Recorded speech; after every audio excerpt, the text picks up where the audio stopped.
નમસ્તે. સ્વાગત છે ફરી એકવાર કાવ્ય વિરામમાં. આજે આપણે કવિ ચીનુ મોદીની એક કાવ્ય રચના જોઈએ. આપણી વચ્ચે અબાધિત કાળના પોલાણ છે. આપને પણ જાણ છે ને? હા, મને પણ જાણ છે. છિન્ન પડઘાઓ થઈને મૌનમાં ઢળતા પ્રથમ આપણી વાણીનું પહોળમાં જરી રોકાણ છે. દૂર સાથે ચાલીને પાછો વળું છું એકલો. આપણી વાટે ગરમ વંટોળના મંડાણ છે. ધૂળની ડમરી થઈ પગલાં બધા ઉડી ગયા.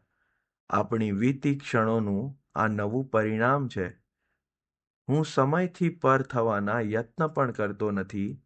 આપણો માથે હજી ભીના સમયની આણ છે.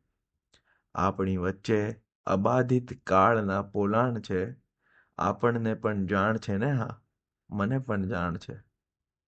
આવતીકાલે ફરી મળીશું એક નવા કાવ્ય સાથે, નવા વિરામમાં. કાવ્ય વિરામ.